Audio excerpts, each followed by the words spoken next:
Renz. And today, gonna talk about a subject matter that, you know, blows my mind continuously. We're gonna give some people time to get on here. If you find me for the first time, you're watching this not live, then we deconstruct religion most of the time here, and we also uplift people through finding and helping them to find their own pathway to spirituality. Get my hat right. I want to go ahead and thank everybody before they even get started. Thank you for any gifts. Thank you for any stars on Facebook, gifts on TikTok, and financial donations on YouTube. I appreciate you guys always. So it's Wednesday. We have a normal schedule. Our normal schedule is Monday. We can talk about anything. Tuesday, we do what's wrong with the Bible as we're reading through the Bible. Wednesday, we can talk about anything. Thursday, we're going through it's our book club day, and we're going through Gospel of Thomas right now. And Friday is, don't know what we're going to talk about on Friday. It could be anything. We may start adding Saturdays and Sundays at some point. We'll see.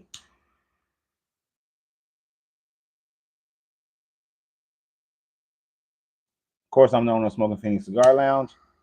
I had some people recently saying they want to come through and have a private chit chat. Come through. You got to be a customer to come through and have that chit chat. We don't just sit around. It wouldn't be fair to my other people who come here to the lounge to allow somebody to come sit here and they not be a purchaser of products. Actually, that's one of the biggest problems in the cigar industry. People want to come and sit without paying. It doesn't make any sense to me. But giving people a little bit of time to come on. What's up, James? How you doing on Facebook? Morris on Facebook. Where you at? Who are you? Where you guys located? We're going to talk about if the Bible subjugates women today. I've done several videos expressing different viewpoints of the subjugation that women face and deal with because of this book. Yet I'm at work, but I'm listening. What up, Ramses? Still gonna punch you when you come up here. It amazes me that some of the biggest defenders of this book, and even when I do a video where I'm saying that this book subjugates women, women are the biggest defenders of it. I find it very odd that they defend it more so than anything else, and they stick with it more so than anybody else. And yet this book consistently subjugates them and puts them down, puts them in the improper light 99% of the time. There are a few times where a woman looks like she's coming on top, but very few. Albuquerque, New Mexico. I enjoyed Albuquerque. There was a hotel that I stayed in Albuquerque, New Mexico. The lobby would make the bombest damn cigar lounge. It had these little enclosures where there was had the little arches, and each one had its own little seat and had a big fountain in the middle. I don't even remember the name of the hotel, but I got pictures of it. Beautiful, beautiful. I liked Albuquerque. They had like an impromptu car show when I was there. But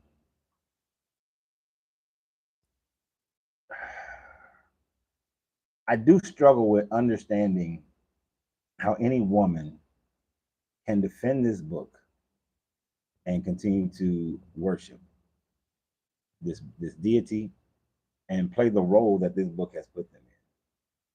Grand Rising Herbert, Grand Rising Herbert, Mobile, Alabama.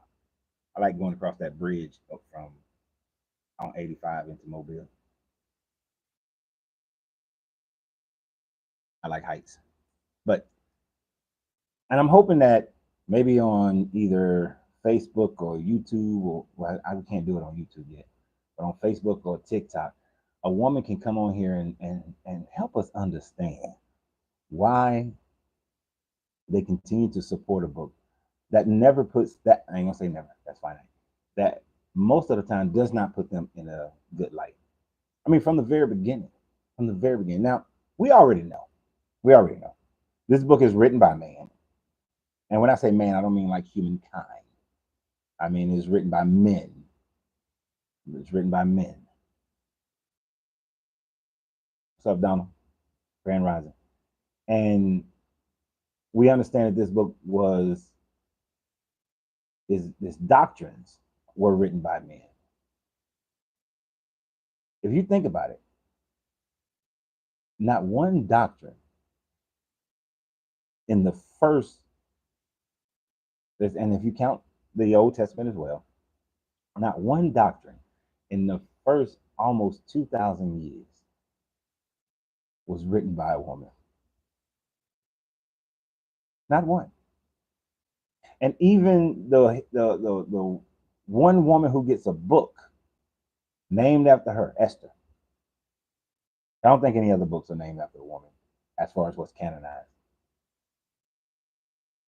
If you really think about Esther, Esther prostituted herself in order to save her people, but she's lauded for that. She's congratulated for that. She's looked.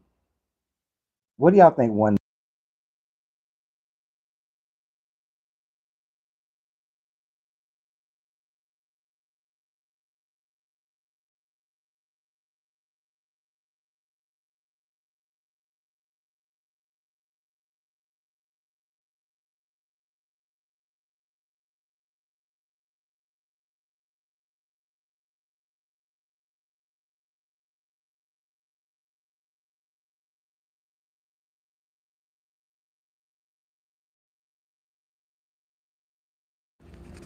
Sorry about that. YouTube lost the sound for a second. Let me get this other microphone over here just in case. But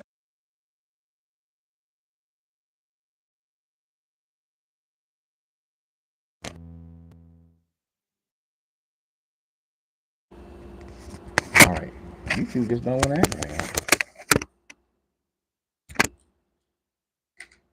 There we go, YouTube. Y'all should be able to hear me now.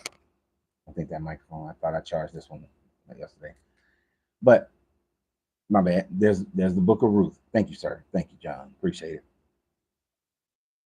The Bible does, but the Most High does not. I agree truly. So here is a certain people that protected women and were led by men, but for sure we're over them. So let me ask you a question, John, because I hear people say that. Where do you get your information about the Most High? What do you read? What do you study? How do you come to know and understand your Most High?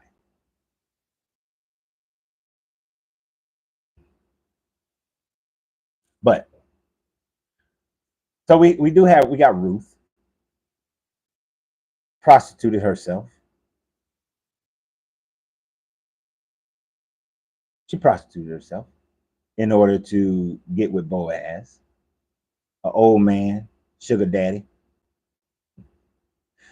a trickster, because he tricked his way into getting Ruth by mental manipulation of one of his elders, one of his brothers, cousins, whatever the other guy was. He mentally did he swerved that dude in order to get Ruth. Ruth laying at his feet, getting all perfumed up and cuted up, laying at his feet, coming in the middle of the night, and then they got to sneak out before dawn because they was in there getting it in. She sexualized herself into that relationship. The only thing that Ruth was cool with, Ruth initially, she was just, hey, I'm gonna stay with you, Naomi, and she picking up the chaff, trying to make a living, knowing that women don't have any rights. Think about that, the way that book is written in Ruth. Naomi has a husband, and then she has two sons. The two sons die, and the father dies, the two sons dies. Women can't own property, so Naomi has nothing. Her and Ruth have to live off the pity of people.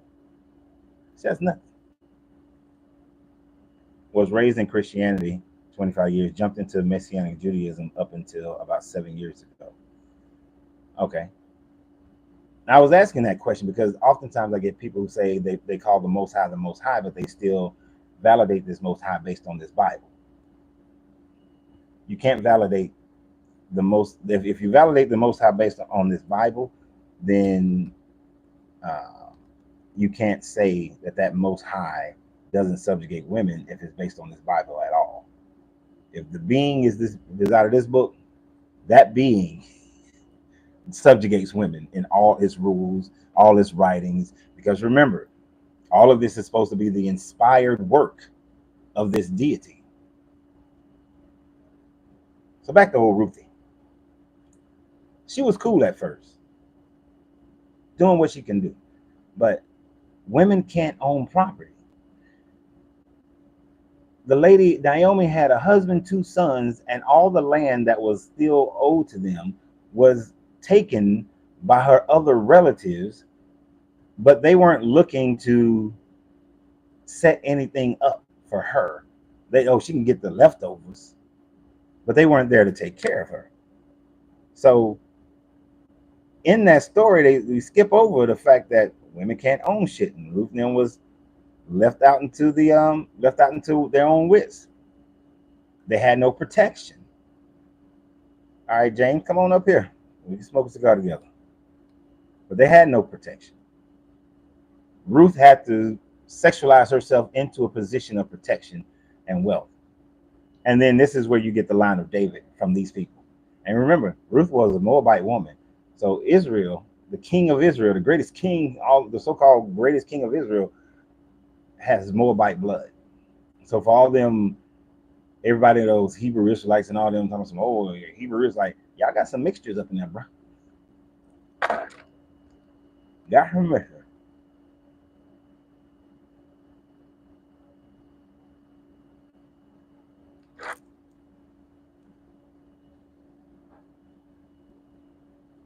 Okay, I want to visit with you on Messenger so we can. Yeah, I don't do the typing is a pain in the butt. That's why when I do responses, I make videos instead. Hold on, I'm trying to read what my man said up here. I look at the Bible like an onion. It got layers. Quit moving. The presented purpose meaning by Christians is a total perversion of the truth. The Romans twisted the truth and lies together for to form a narrative. Only the study of all ancient texts together with the Gnostic Gospels can be seen. Hence, why Christians are trained to only study the Bible and Christian books. Okay, I'm with you. We are similar.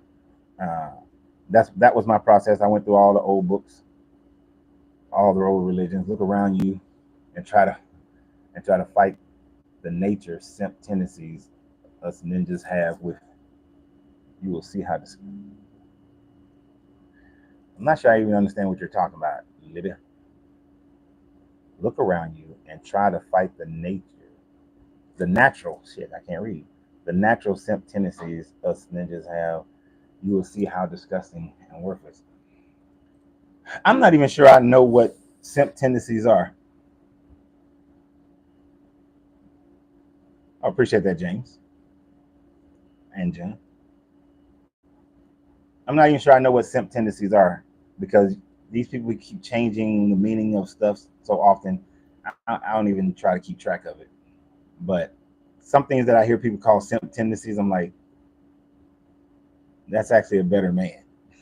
Other things I agree with. So you got to explain that a little bit more, my guy. But just with the story of Ruth alone, you can demonstrate how this deity is outlook on women. The men who wrote this book, outlook on women. Even when we look at the Songs of Solomon, the Songs of Solomon should be something that is a beautiful love story between a man and a woman. This is where the Ethiopians claim to have their line, their Grand Rising Debbie. This is where the Ethiopians claim that, this is how we got our Christianity, and this is why we are part of the line of Solomon and all this sort of thing. But Candace or Sheba, Candace is a title, actually. Every time they say Queen Candace, Candace is a title. It's not a name. Every queen in that region in the Nubio-Kemetic area, Ethiopia, they were called a Candace was their title. But it's believed that this might have been this Queen Sheba. All right, so, but it starts out jacked up. I mean, she comes there. She say, "Hey, I heard about this wise man." She got bank. She's bringing shit to the table. She don't need. I don't need you. She got frankincense and myrrh. Frankincense and myrrh were an expensive gift back in the day. So she coming with her own thing. She just heard about this wise dude, according to this story. She gets up there, and then they fall in love with each other, and supposedly. And the Ethiopians claim that she had a baby, and she got pregnant before she left. Then they get a little crazy talking about some. Then he flew with a magic carpet, and he got a magic carpet and took the Ark of the Covenant back to Ethiopia. That's a whole nother bag. But she says something that threw me off for a while. She talked about, oh, don't look down upon me because of my dark skin. Now, in their culture, in the culture of the Levant, this is why I say that I don't try to pin the Levant people as being dark Africans. They are a mixture of people. Because to those people, dark skin meant that you worked in the sun a lot. And if you worked in the sun a lot, that means that you're poor or you're just not upper class. I used to take it as a more of a racial thing, but I had to. But then, as I studied the context of the culture of the day, I realized what she was saying was because I'm not a worker. I'm not an outdoor worker. I'm not a construction girl. I'm not out there fanning somebody else. I'm a queen. But from where I'm from, with our society, our culture, we all have this dark skin. But this book paints it as this negative. Because if hey, I don't give a shit. If the Bible really thought about how men think today, most men could care less about how much money a woman has or what her job is. We don't care. We really don't. You're not gonna win us over with money. But the fact of the matter is that's one of the first things. It paints this negative, and then the rest of the story. Now they are going out and they having all this love affair, and they getting it on in the garden, and he going down on her, she going down on him. They're doing all kind of freaky deakies, which is a great story. It's great. That is about the only one of the very few women that actually looks decent in this book. Martha would be the other woman that looks decent in this book. Martha got her own stuff going on. She's providing food, refuge for Jesus and his disciples. But the rest of the women, they ain't got nothing going on. They're just following and being the help. Now, gospel according to Thomas, gospel according to Mary Magdalene. Mary Magdalene got a lot more promise, a lot more things she does. And a lot of women would jump on the fact that say, well, when Jesus rose, who was the first one that he talked to? That he talked to the woman. So the woman is supposed to be the one to bring in the message. The woman. And I'm like, yo, you trying to defend this book that hates you, really? And you know why the women were told first? Because the women were the ones who go to the graves to continuously anoint and take care of the dead bodies. That's not something to be proud of. That's not something to say that, ooh. But what did he say? Go tell except for one gospel, all the other gospels, go tell my dudes. I'm not giving you the message. I'm telling you to go tell somebody else. And I'll meet them in another house, and then I'm gonna break out I'm gonna break out the Dom Perignon. You got some brute. You just got some brute, some Astis Spumante. That's what I just gave you, some Astis Spumante. I'm breaking the dawn for them. So every time I've gotten into those debates with a woman who's saying that they told a woman first, I'm like, you taking pride in something. That's like saying that I show up at your door, I tell the butler, hey, I'm here. Go let your master know I'm here. Is the butler to be honored? Is the butler? Oh, he told the butler first. Hell no. I need to go see the people of the house. Right? But women consistently fall for this book and how it downgrades women. He used a glass of water to outsmart her. We talking about Boaz, right? Man, I spend to down bottles. I spend the down bottles of for months. Just y'all be talking. The whole lack of accountability comes from the Bible, especially between black women with the can do shit, quit moving, can do no more own mentality.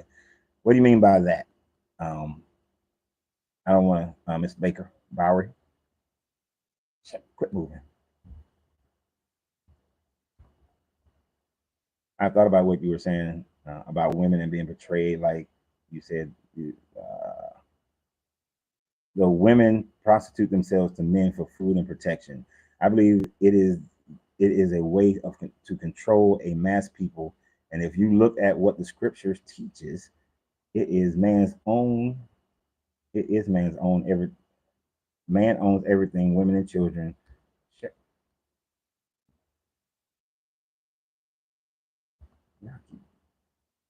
Where to go? Women and children. So if the church controls the world, and the man is the head of the family, and the church controls the man, we can look into a way, and that is the church controls the man. The church controls God. The church and the government controls God. Well, the way it's always really been, the government controls God. The government controls the church. The church gives the message of that the government wants you to have of God, and then they give it to the man, and then the man controls the woman and the children. They like to say that a child's first teacher is his mother, but she's teaching based on what that man is instructing her to teach. Because this book is telling women to submit yourselves unto your own husbands, as Christ did, as Christ to the church. And they try to use that and say, well, Christ submitted himself to the church and he was equal to God. No. Jesus, Yeshua, said he was not equal to God. He never equated himself with this God. All right. So it's subjugation, no matter how you slice it. Keep your women silent in the church, for I suffer them not to speak. That doesn't sound like equality. That sounds more like shut the hell up, sit down, and shut up. You ain't got nothing to say.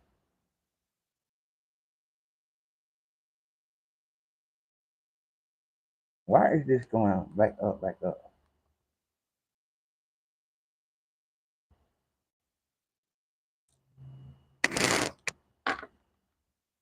Right. The 501c's, they go directly to the president. The Bible protects women from accountability by saying always respect them.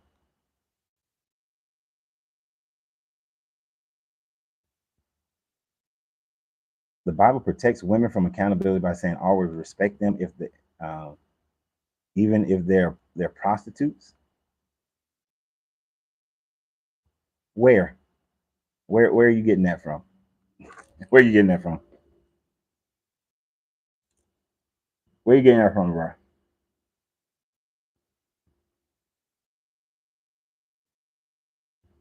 You may run across a woman who likes being treated like trash, but what happened over here?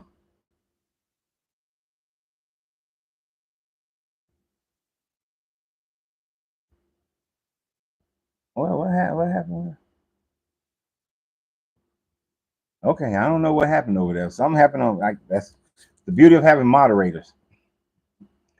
Stupid shit gets said that maybe that doesn't have a need to be said. Now, I don't think anybody can make a case that this Bible protects women at any point.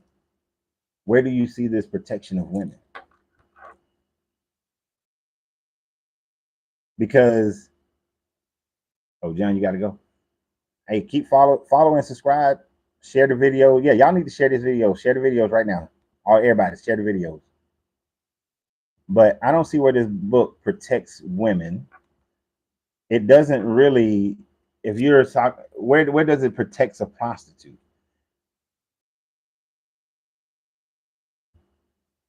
the temple priestess for other religions and all that sort of thing. Like, who is it? Was it Isaac? Isaac or Jacob? Which one? Somebody. Which one of them Old Testament fools? Uh, he had the two sons. One son, this guy just killed. The other one, was he killed him because he spilled his semen on the floor. Then his daddy slept with her because he thought she was a prostitute. And then wanted to kill her when he thought she was pregnant by another man. The Bible doesn't say that all these stems from black culture and tradition. Sounds like you're referring to a generation of domineering women in the family. Are you saying that Mary Magdalene was not a prostitute? Mary Magdalene being a prostitute when Jesus stopped people from being stoned. Mary Magdalene was not a prostitute. That is something that the Catholic Church made up um, hundreds of years, centuries later, because they wanted to lower her status because people were thinking that Mary Magdalene and Jesus was husband and wife. So they made her into a prostitute. The book, it just says and Mary, the woman who had 7 demons cast out of her, she could have been schizophrenic. She could have had bipolar. So she was never a prostitute. That was the church made that up. When Jesus stopped people from being stoned. If you're talking about the woman who committed adultery, then that's not protecting the woman. My question is, where's the man? A woman cannot commit adultery by herself. She has to have a man in order to commit the adultery. And I was actually explaining this yesterday to somebody. The difference between adultery and fornication. We're talking about fornication and premarital sex, and that's actually a misnomer. Fornication is men having sex with young boys. Paul was trying to tell the Greek men, y'all got to stop doing that bullshit. A man and a woman cannot have premarital sex. You can only get married or commit adultery back then. If a man and a woman have sex and neither are married to anybody, then they are now married. If a man has sex with another woman who's not betrothed to anybody or married to somebody, now she becomes his second wife or third wife or whatever number wife he's on. If a man has a sex with a woman who's already betrothed to another man or married, then they have committed adultery. That is the only time you can commit adultery. Both parties have to be married. Well, the man just has to be having sex with another woman who's married. So therefore, that's adultery. He wasn't protecting that woman. I mean, he protected the woman. Okay, I'm gonna give you that one. He protected her from being stoned, and then told her go and don't sin anymore. But yet and still, where's the man? Where was the man? He didn't say nothing about the dude. I grew up in a trap house. There was prostitutes and strippers all around me. If you knew these women's stories, pray for them, brother. Respect their persons. It's not. I'm not talking about me not respecting them. I'm talking about the Bible don't respect women.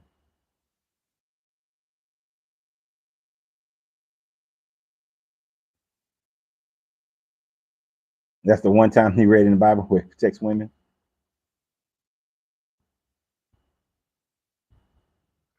But we don't. And that's always a question. I've always asked that question. First of all, this story wasn't even originally in the Bible. This story was added to the story of the woman committing adultery was added to the Bible later, and then it was moved around. First, it was in the book of John, and then I think it moved to the book of Mark. Then it was at the end, towards the end of Mark, and then they moved it forward in Mark. So that story has been moved around, added to, so it wasn't even an original story. But even in that story, you see the bias towards men. Where's the man in this story? Where's his culpability? Where's his responsibility? The man is supposed to be all big leader. I'm the leader, right? And I don't have a problem with that. But if you are the leader, just like you take credit for the wins, you take credit for the losses as well. You take credit for the losses. And I know that's a big personal thing with me because that's how I was raised. My family, my grandfather raised us to say that, hey, nobody says if you always protect your woman's reputation no matter what. If a decision is made and she was the one who thought that was the best route to take, but it goes south, you take the responsibility. You don't let anybody know or anybody cast doubt or say anything negative about your woman. You protect her in all ways. You protect her reputation. Hell, I grew up thinking my grandmother was angelic being. because I've never known any negative thing about my grandmother ever. To this day, I don't know anything negative that my grandmother ever did. She was perfect. My grandfather made sure everybody thought she was perfect. And you would never hear anything negative about her. Now, he was an asshole. Something didn't go right. He knew, and I loved it. I love that man. But he took it all. He took it all on his shoulder. He might not have been the most loving person. He was rough, mean. He was a little bit more loving towards me than the rest of them jokers. But he protected her. That's protection. But he still had that subjugation mentality as well, though. He still had that bullshit. And this Bible definitely teaches people to have that subjugated mindset towards women. Uh, just because, why? Why? Because they are physically weaker in general? Is that the reason? That's part of it. What's the other part? The other part is men don't want, they want to secure their bloodline. Woman gets pregnant, they got to control a woman's chastity. They got to control her sexuality because they need to control their bloodline, their inheritance. They don't want another child who's not theirs gaining their inheritance. Man back then can go and have 50, 11 different wives. Man today can't. Women couldn't do it back then. You can do it now. Couldn't do it back then because those men wanted to control the chastity of a woman. They over in some of these African and Middle Eastern countries performing female circumcisions, not even realizing that the majority of the clitoris is on the inside of the pom pom. It's not even on that the part that stick out. Dudes, if all of y'all are doing, if all you are doing is stimulating the outside, you need some lessons. Go on over to my Art of Tantra Love page. You need some lessons. You majority of it is on the inside, but they over there cutting off clitorises. Why? Just so they can control the chastity of a woman. They don't want women out here exploring their sexuality because then men can't control them. They can't control their bloodline. I don't know if that's my baby or not.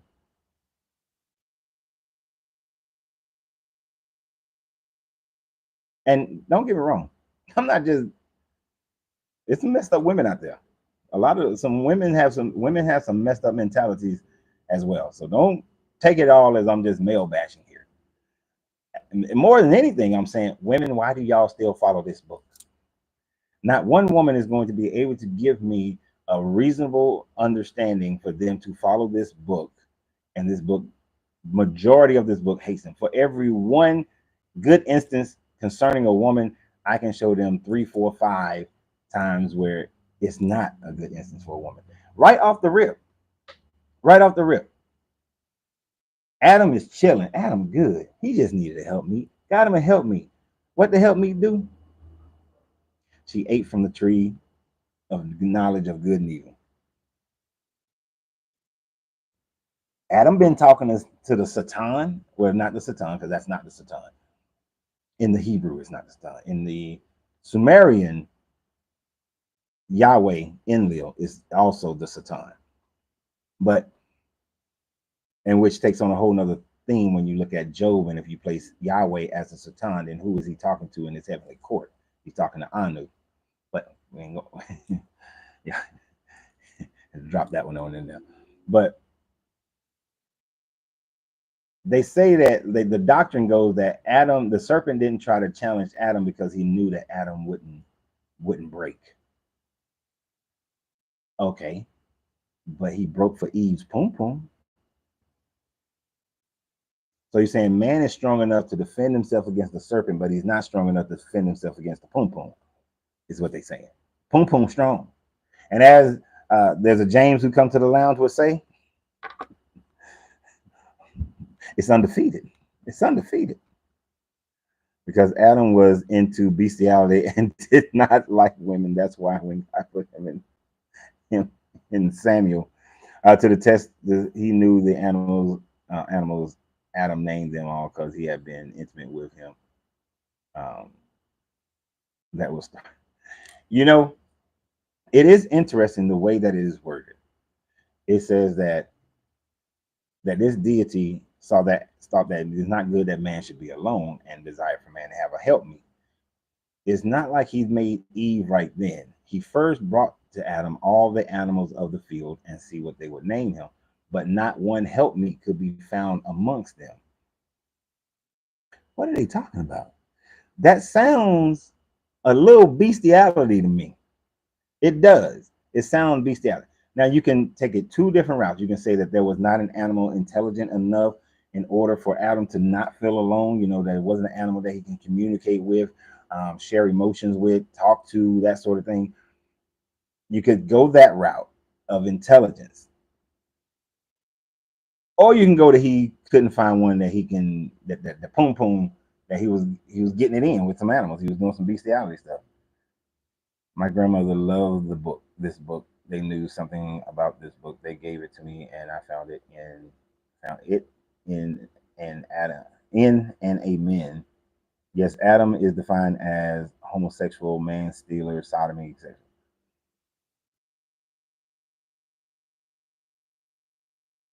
Well, I don't know who he was homosexualizing with, since according to the story, it was just Adam by himself and then Eve. But the bestiality and all that stuff, I can get down with.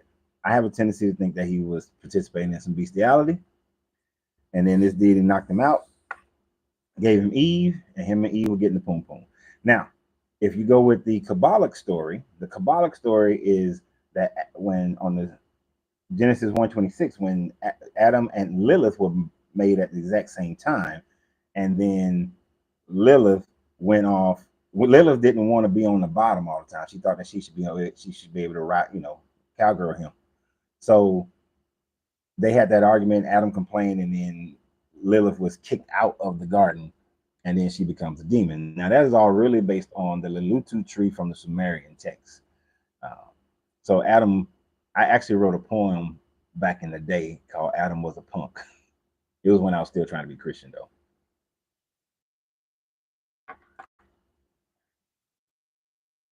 So say the Lucifer is the most beautiful angel. He has sex with living, and Eve did that produce a half male, half beast. Uh, First, Lucifer. All right. Let's. We did a thing alive on this one, so let's settle this. Let's hit this real quick. Lucifer is not an angel. Lucifer is not a being. Lucifer, which means the morning star. Lucifer was an allegory that is only mentioned one time. This name is only mentioned once in the Bible, maybe twice, I think, and maybe in Revelation, but one time. Lucifer is the moon, is the planet Venus that they thought was a star. And early in the morning, the brightest star in the sky is the brightest light in the sky is Venus. Right where Venus is on in the east, the sun will rise. So they said that, and it looks like Venus falls. And they started calling it the light bringer, the illuminator, because the sun rose and light is becoming light, overcome the darkness. So when that dude was telling the king of the Persian king, I think it was a Persian king, you will, you will fall like the morning star. That's what he's talking about. He's not talking about a being. So Lucifer is not a being. Lucifer wasn't in the garden. Lucifer is not an angel. He's not an angelic being. He's not up there in the court. This is what mainstream media doctrine, this is what doctrine has produced, and then mainstream media for every age continue to produce. But Lucifer, Satan, and the serpent are not one and the same. They're all different. The Satan is Yahweh, is El, is Enlil. That's who the Satan is. And it fits the character because Enlil couldn't stand humans, so it would make sense that Enlil would be complaining about Job. But a Satan is a title. It's a title that means the ruler of the earth. Okay. I know people like it means adversary to the Jewish people. They changed it to in Judaism, they changed it to mean adversary. But in Sumerian, the Satan is a title, means that you are the administrator of the earth. Well, it just means you're an administrator. You administrate things. You run things like you're a prince, and but it's at the prince level. And Enlil was given Earth as to administrate, and Anu still was the king of the Anunnakis. So in Job, when you got the Satan going up to the heavens, and he's saying, "Where you been?" Back and forth from the heavens to the earth. As the Satan, as Enlil, he's running the administrative things here on Earth, but he goes up into heaven, the space, to talk to Anu, who is his daddy, who is also the king of the Sumerian. I mean, king of the Anunnaki. So Satan is not Satan, and the serpent is Enki, Enlil's brother or half brother. So all that story is jacked up.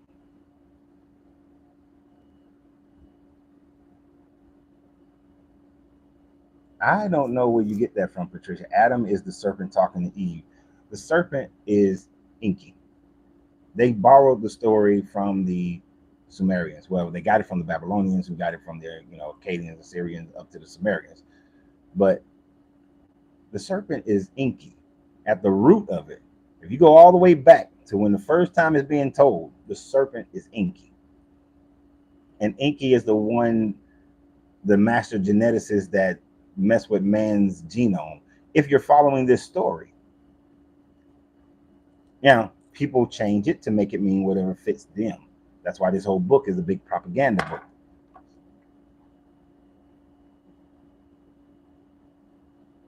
Oh, you talking about Samael, the left hand of the four? I haven't read about Samael in a long time.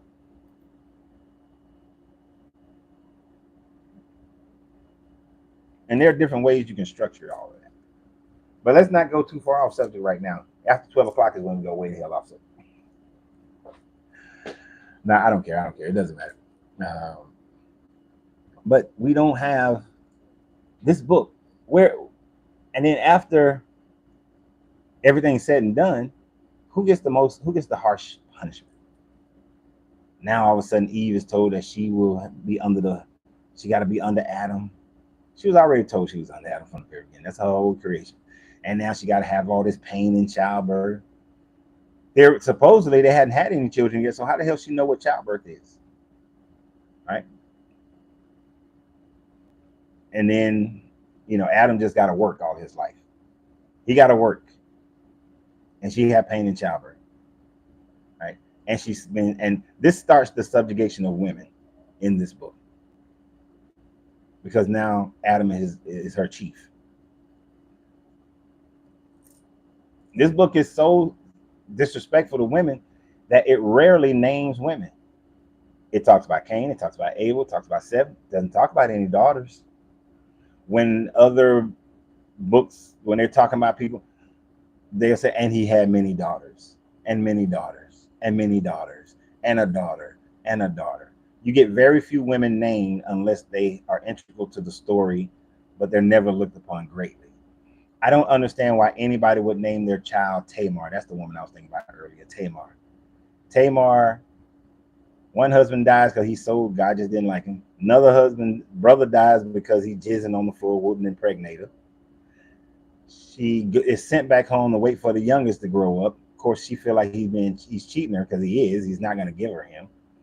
She dresses like a prostitute and sit outside of a pagan temple, and then old boy come by, pays her to prostitute to get some while he's on his journey. She goes home, she gets pregnant. Now they want to string her up. And who did this? Oh, I did, because you the father, you the baby daddy. This woman is more righteous than me. No, both of y'all wrong as shit. She tricked you, dude. She tricked you. You lied. She tricked you. You got all up in your righteousness. Realize you about to sentence yourself to death, and then you want to claim her to be righteous. Tamar not righteous. How do y'all get righteousness out of that?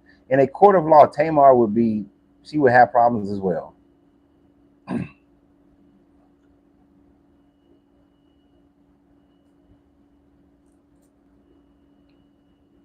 So Tamar is no better I would never have named my children Tamar because she's a manipulating woman as well, who's willing to dress up as a prostitute.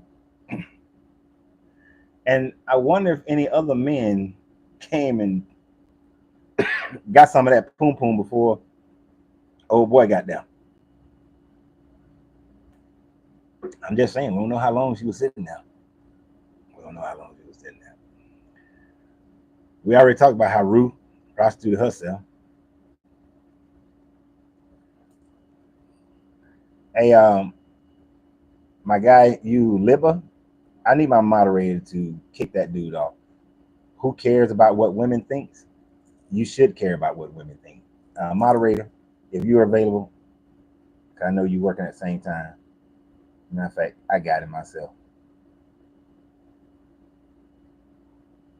I think I do. Because you don't know how to act. You can't be respectful. You can't be respectful, you gotta go. You need to care about what women think. Your ass came from a woman. Now, let me say something about that statement. Oh, I got him. I deleted him. Thank you, though. Let me say something else about that bullshit. See, this is why I'm fair. I believe in trying to be fair as possible. When people run around and say the woman is God, the woman is God, the woman is God, you came from a woman, so the woman is God. I'm sorry, but a woman without a man cannot have a baby. So I came from a woman and a man. Without my father, my mother could have never conceived me. I would not be here. She carried me, yes. She nurtured me in the womb, yes. Granted, that takes more than what it took for him. But without his semen, I'm not here. So I respect both, because you needed both to have your ass here. Without both of them, you would not be here. No. But you should care about what a woman thinks. That's just rude. That's the problem. You see, that's what this book creates. It creates this mentality of women are not worthy. You know, Peter had to run back to the grave, not because he just had to see for himself, but because they don't believe, because they literally said, we're not going to trust this woman's word. This comes from a woman. We're not going to trust her. Even the Gospel of Thomas, at the end, when we get to the end of the Gospel of Thomas, it has the disciples saying, you know, Mary should not be here. Why is she here? They pissed off. Jesus doesn't say, well, men and women are equal. No, he said, I will make her like you men. And people have tried to esoteric their way into saying that, oh, he's going to make them all equal. Is what no, he said, I'm going to make her like y'all. Transfer her into a man. That's that bullshit that they had to snap some bullshit in there. He didn't come and defend her and say, well, you know, they're all, you know, don't look upon her like that way. She is equal to the kingdom and all that. And yes, there is a part that says that, you know, all are one in the kingdom of God and all this kind of stuff. And whether free or bondman and brothers, male or female, there is no male and female and all this sort of thing. He had his little moments, but they're overshadowed by all the other opportunities that he had. Eat of every tree in the garden. Okay, what are you trying to say? Okay, you're just putting scripture up there, but you know, what's the point? I know earlier you said that Adam was the serpent. No, the book doesn't read that way. That's doctrine. You're trying to make doctrine, and doctrine is not what it says. Doctrine is what you want it to say, what you think it says. But you can't. You can't. What is her name? Delilah. Now, first of all, Samson's just stupid. It also shows the power of the poom poom. But Samson's just stupid. I used to get so pissed off when people were like, yeah, we got a black man in the Bible, Samson. I was like, do y'all realize how dumb Samson is? This woman gave him some good poom poom, and he three times, twice, he knows she lied to him. What did he expect the third time was going to happen? She got the Philistines setting upon him every time. Her poom poom, Delilah must have some good poom poom. Because this man is stupid. You know, bind me with some rope and they want with some, and they won't be, I mean, they'll be able to get me. Okay, she bind him with some rope while he sleep. Philistines upon him, he kill all of them. Bind me with some new, I think it's new rope, and they kick his butt again. It's all in my hair, baby. I'm gonna tell you the truth. He's stupid. Samson, the dumbest man in the Bible. He is. He got to be the dumbest person in the Bible, right? And black people want to claim him. That's the one person I wish they did say he came out with. He looked like Esau or somebody. Because like this dude dumb. But look at Delilah, the double spy. They can't make a woman do anything good in this book. They consistently are going to give y'all more examples of women um, in a negative light and making sure that men control them.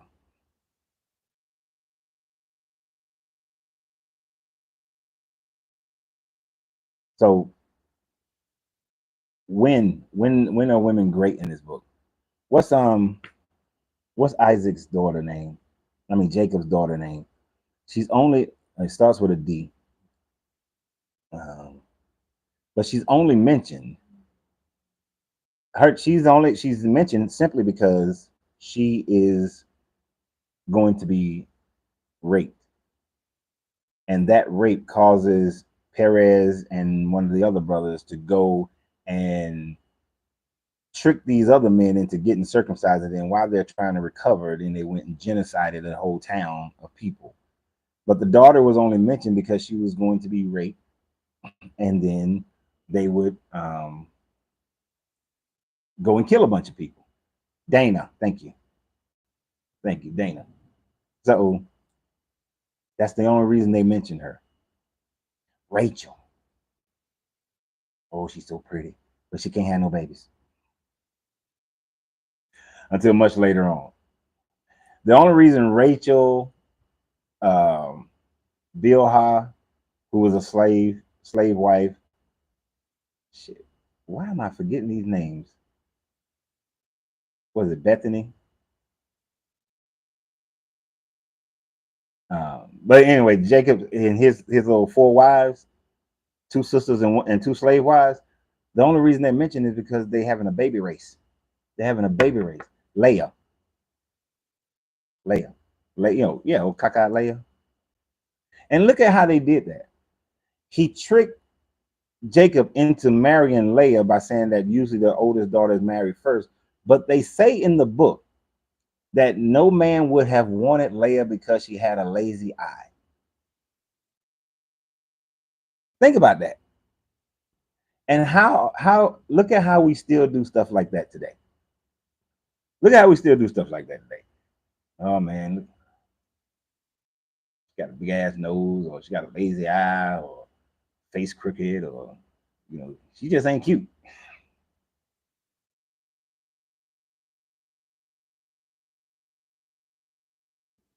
So okay, so Debbie, and I remember, you know what? I remember you saying that when we was going through that in Genesis. But there are probably men that have met you, know that you have a, love your personality, everything about you, but they will pass on you because of a physical attribute like that. And this man, Laban, I think of his name, tricked Jacob into marrying his daughter, marrying the older daughter, and that was his main reason that he said that he couldn't, uh, be with, that he had to trick him because nobody else was going to take Leah. And then the only reason Leah and them are mentioned is because they have this baby race, and this baby race creates the 12 tribes. Beyond that, they never would have mentioned any of those women. Sarah was going to have Isaac, and she was with Abraham. Abraham had other things going on. He had other women.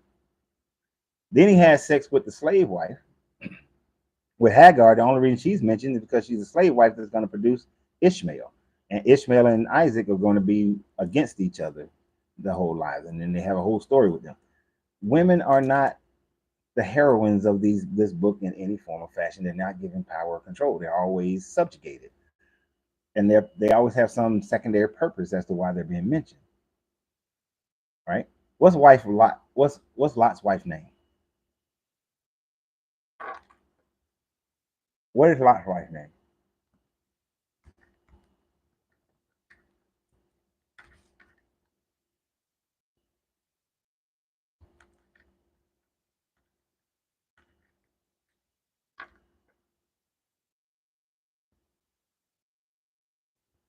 What is her name? Does anybody know Lot's wife's name?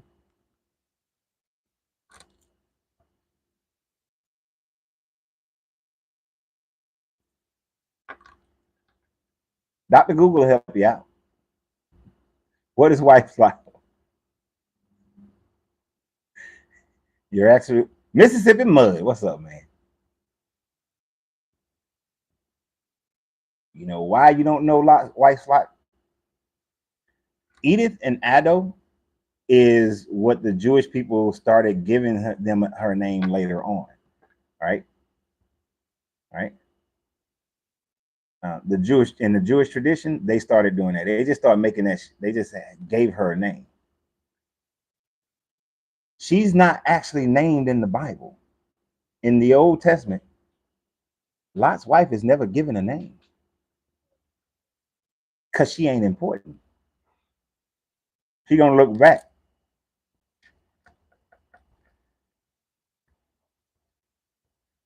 So she doesn't have a name.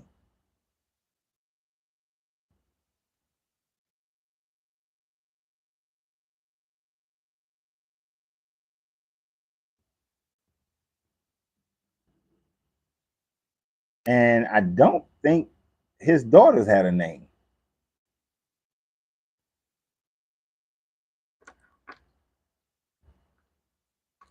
One of them might have had a name, but I don't think the daughters had a name. What's the confusion, Patricia?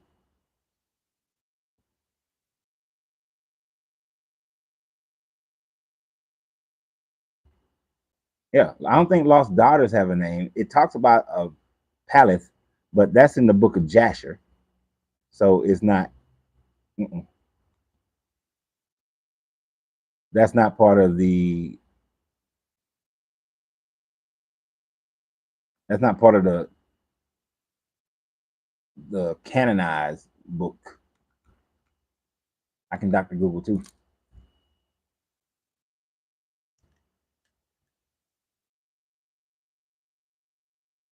Is it Sarah? Mm-mm. Nope. Lot wife is not named. She ain't that important. All she is a pillar of salt.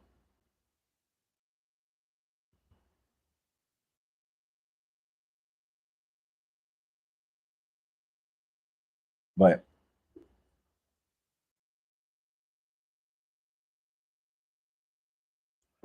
right, only two daughters are named but not mentioned because they're not important. Now think about the value of these women.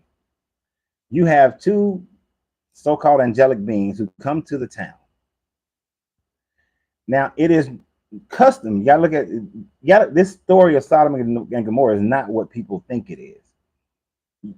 When two strangers come, yes, in Genesis, when two strangers come to the town, they are there's a way that you come into the town and you greet people, meet people, talk to people as a sign of respect if you're a foreigner to that town, right?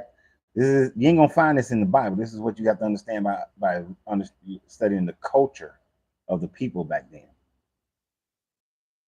These two angelic beings didn't go through the normal process of showing township respect. So because they didn't do that, and they were invited into Lot's house, Lot was like, y'all need to come on in the house, y'all ain't showing no respect, y'all gonna get jumped on. He brings them into the house. Now, they weren't trying to sodomize the men because they were just gay and wanted to sodomize the men. They wanted to sodomize them in the same way of buck breaking that happened to our ancestors, some of our ancestors here in America. Take these men, and the Romans used to do this a lot as well. This was a big thing with the Romans. It was a big thing with the Greeks. I mean, it was a big thing, period. The Babylonians, the Assyrians, all of them have shown signs of, raping a man from the backside in order to show your dominance over that man and for them to be subjugated. It is not that they wanted to just do that. So when they was banging on the door, they was banging on the door because of that. That's what they wanted those two men for. Now, Lot values his daughters so much, who were betrothed to two other dudes, that he offered his daughters to be raped by those men instead of them taking advantage of these so-called angelic beings. And why would they even need that protection? They blinded the men after that. The angelic being like, be blind, and then Lightning was able to escape. So why even go through that process? But they, in order so that the story can happen, and that they can continue to show that women don't have value other than producing baby boys, he offered his daughters. Yeah, I'm gonna tell you right now, all of us could be cool. I could like all of y'all. But if y'all come into my house and my two daughters in there and they want to rape y'all, best believe I'm not offering my daughters. You are not more important than my daughters. My two girls, no. Not gonna happen. It's not gonna happen. Yeah. If Angelina two daughters over there too, all four of them in there, y'all gonna get kicked out because it's not gonna happen. It's not gonna happen. No. I'm not offering my daughters, but this book makes Lot seem like he's a righteous dude because he offered his daughters. Yeah, they were trying to break the angelic beings, but that was their custom back then. When if you came to visit a town, there were certain procedures that you had to go through if you were a stranger. You know, it's kind of like if some important person is coming to town, certain members of that community, higher ups in that community, need to go meet them outside the gate and then escort them back into the city, right? That I'm saving that for a whole nother conversation about this whole rapturing up in the sky, because that's what that actually means.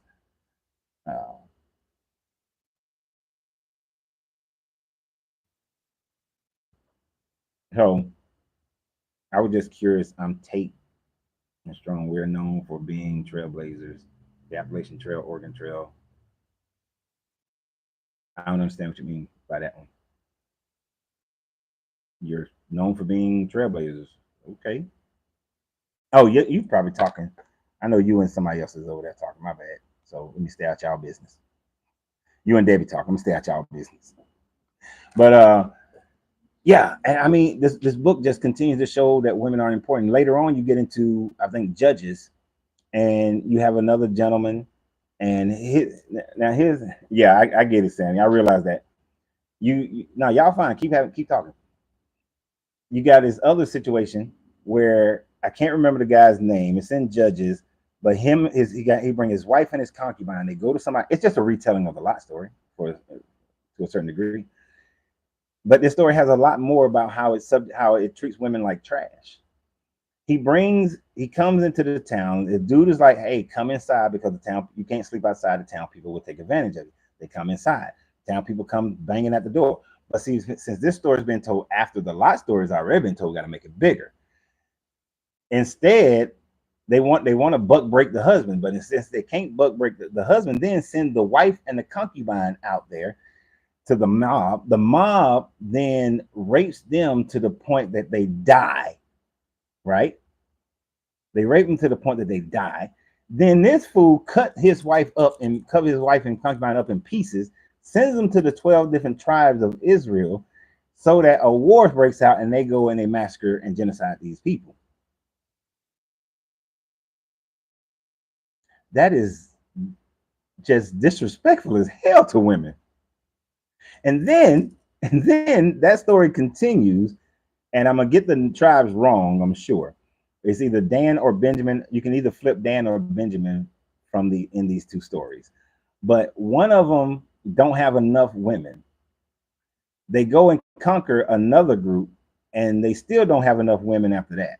So then they see either Benjamin or Dan's girls out there. Tell them when they over there, when they leave the festival, when they over there dancing by themselves, them birds go snatch them up. They go snatch them up. They take them home. They rape them. And then when they leaders come back and like, no, you took our women, we going to war with you. And they's like, no, just let them have it. They already made them wives because they didn't have enough women. You see, women were just playthings in that whole story. Women are just playthings. I know it's a long, we're going to talk about it again in What's Wrong with the Bible when we get to Judges, but we're a long way from that. But women are just playthings to these men who write this book. And that's how they treated you. Hell, every time a man wanted to marry you, the daddy had to give, there's a dowry involved. I gotta give you 12 heads of cow, some goats. There's always a dowry. You got to pay for these women. So there's a payment. And we still have certain elements of that in our lives today. I want y'all to think about something. In order for a man to pledge his fealty to a woman, our custom is to do what? Give her a ring, right? But we have to give her an engagement ring. Our custom is that we give the woman an engagement ring. Do they get a man an engagement ring? Do men get engagement ring? Only the woman gets the engagement ring. It's a down payment. It's a down payment. That's all the engagement ring is. It's a down payment on a dowry. It's a down payment. I'm gonna give you this engagement ring. But it's also to show other men that this woman has been betrothed, so you can't take advantage of her. Because you know they have a rule in this book that if a woman is not betrothed to another man and another man takes a physical advantage of her, sexual advantage of her, and they are caught, first they have to be caught, then that man can pay the father 50 pieces of silver, and now she has to marry her assailant. She has to marry her assailant now. Who does that benefit? It keeps the man from being stoned. The father has now gotten value for his tarnished daughter. Y'all, it's just y'all play things to this in this book. And what do? I mean, I know I've done it. You go, you talk to the daddy.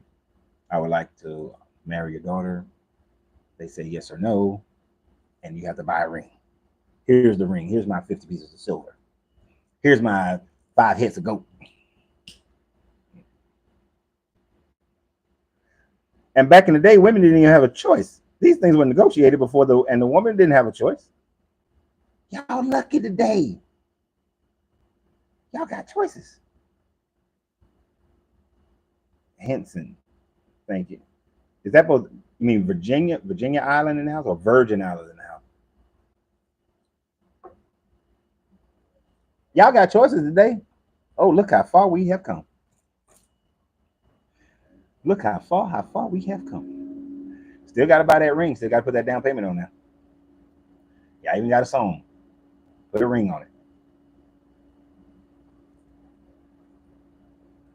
But you literally bought women like you're buying a car, like you're buying cat. Actually, a car is not good. Like y'all buying cattle. And when you buy that cattle, you're looking to make sure it can reproduce for you. It has to bring value. It has to up your viability. It has to give you more children so that you can be able to build a bigger farm or herd more goats and all that kind of stuff. The woman was an investment. Zambia. All right, now I wouldn't. It's one of the countries on my list.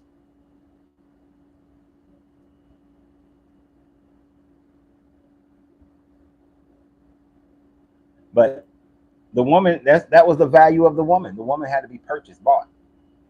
But she had to, like, you know, what her hip bones look like. She got them birthing hips. Okay, well, let's see where you come from. You look like your sister had 4 boys, so you might give me some boys, because they didn't understand that the sex of a child is determined by the man, so they always thought that it was determined by the woman. Or she didn't give me what she didn't give me. I mean, that's why Henry VIII kept killing all his wives, because they would not give him boys. You know, he kept killing or divorcing his wives because they wouldn't give him any boys, not realizing, not knowing that it is the man who decides the sex, the sperm. So she had to have value of producing some sons. Otherwise, nobody wanted this chick, and you had to buy her. You had to buy her. Now, have you noticed that I'm showing example after example how this deity doesn't respect women? And and I'm not repeating myself. It's like different people. I'm not repeating myself at all. I can go back to another version, another story, and just there's another person in there. You know, in the Job story, Job was a righteous man. He didn't say shit about his wife. Matter of fact, his wife wanted him to curse God and die. She was his adversary. How does the joke go? He didn't do nothing to the wife, and the devil said, I know what I'm doing. I know to leave her alone, because she gonna be the one trying to get him to curse God.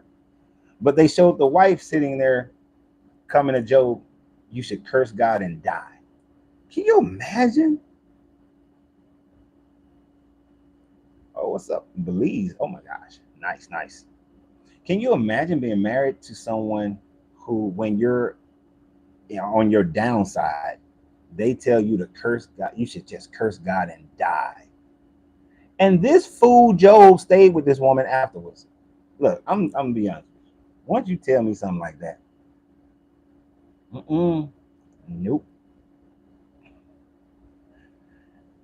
nope. I was in a relationship with a woman, and you know, there was already some issues.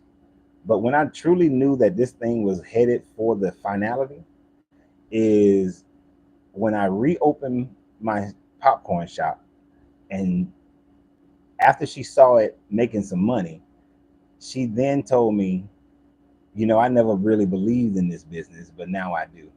I never, and she said, I never really believed in this business or you.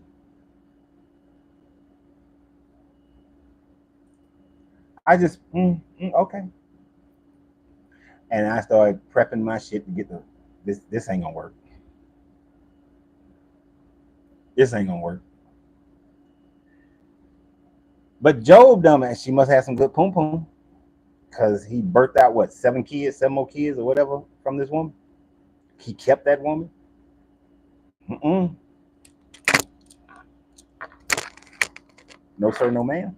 We not gonna have that. But look at the light that they put that woman in.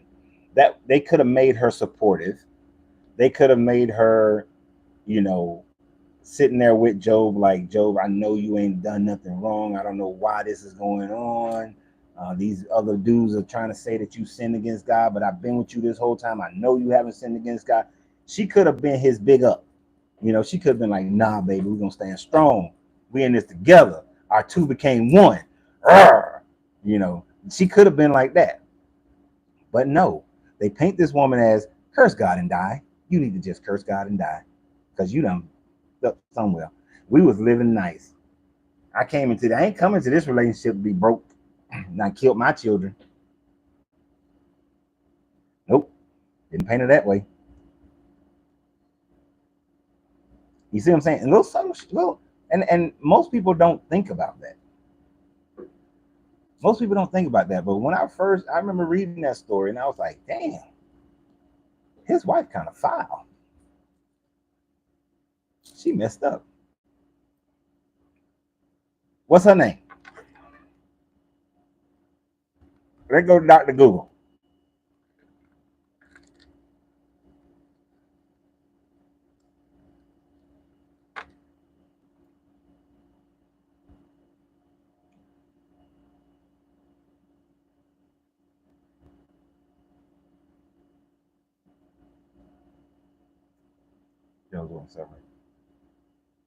Now this is saying in Citis.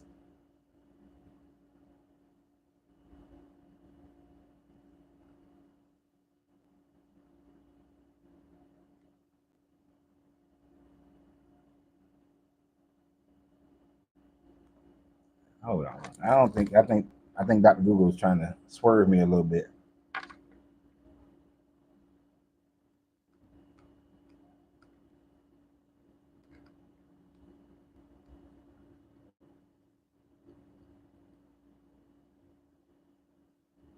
Because I don't think this woman has a name.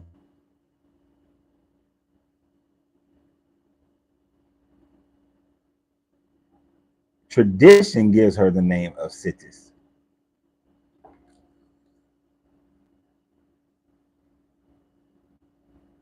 Man, don't come knocking on my door trying to sell me stuff. Yeah, she ain't got a name.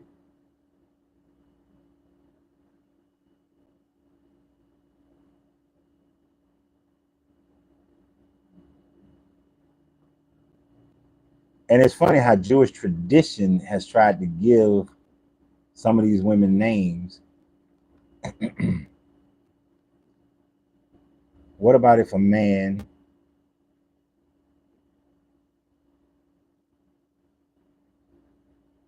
grape a female rope? Do you mean grope a female in spite of her age? Um, he should pay her father. Oh, I see what you're saying. If a man, yeah, violates a woman in spite of her age, should pay her father and take the girl. Or if after marrying a woman gains knowledge she is not a virgin, stone her and put her to death. Yeah, exactly. Yeah, we talked about the man doing that to the woman, and then he got to pay the father. Now this girl got to marry this man, and he can't divorce her, and she has to provide children for him. It says that she has to provide children as well. Right, and then it does tell you that if a man finds out that a woman that he married is not a virgin, that he can have her stoned. This is what Joseph was trying to not do to Mary because he wanted to put her away quietly. Now, I'm not sure if he wanted to stone her because he might have wanted to stone her quietly. It just said wanted to put her away quietly. Does it put her away mean to not marry her and send her off to a convent somewhere, or send her off to a faraway land? Or did he mean I'm gonna stone this woman privately and I'm gonna let everybody know?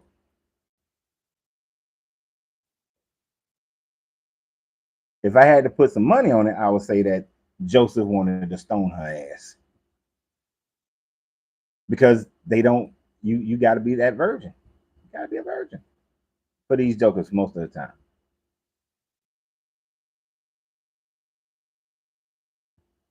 And old Bathsheba. Now I ain't mad at Bathsheba for taking a bath butt naked on her rooftop. She should be able to take a butt naked bath on her rooftop. It's David's fault that he looked, turned, he looked slow and kept staring. That's his fault, right? Now,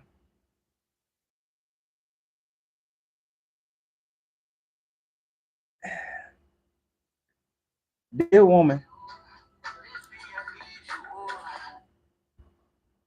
she doesn't have many options because she's just a woman. She has to suffer through the fact that her husband is murdered, pretty much, is murdered by her. Hold on for a second, y'all.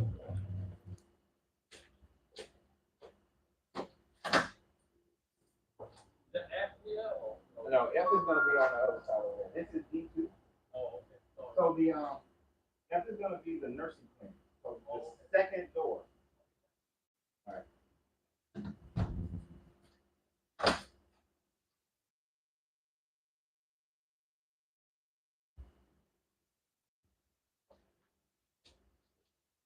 All right.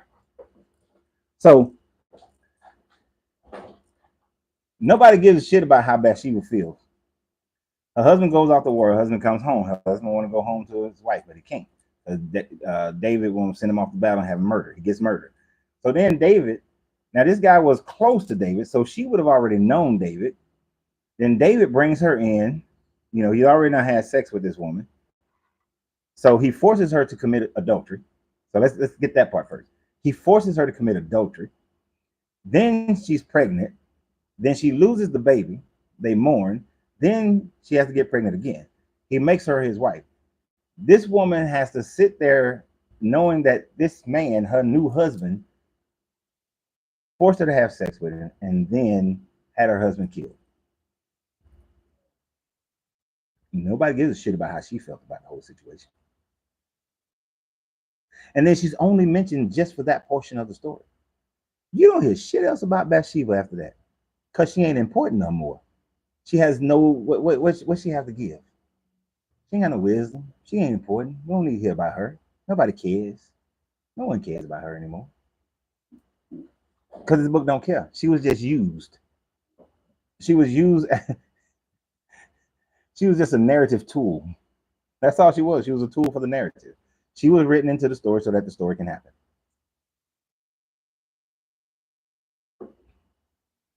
Patricia, I have no idea what you're talking about.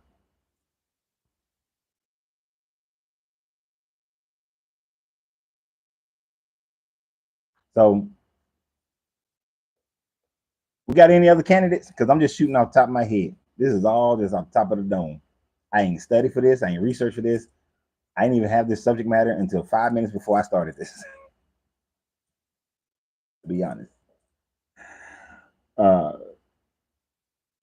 So who else? Who else we got? What we got some other. I mean, where is it? The only things that you got that might be something decent is in the New Testament says that your what is it, your daughters were prophesied. You know, it gives women a little bit of credit of prophecy, but it then throws them.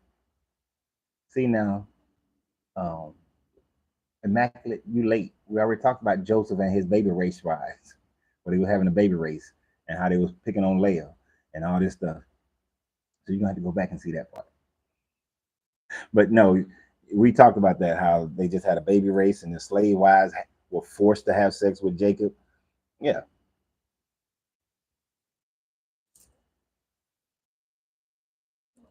But they tell them that your daughters will prophesy. They give them a little bit of credit then. But then they tell them that keep your women silent in the churches, for I suffer them not to speak. That if they should have any questions, they should ask their husbands at home. Don't even ask your husband in the church. He's sitting up there listening to the mess and you over there. Shut up. Now I told you, ask me at home. We ask me in here.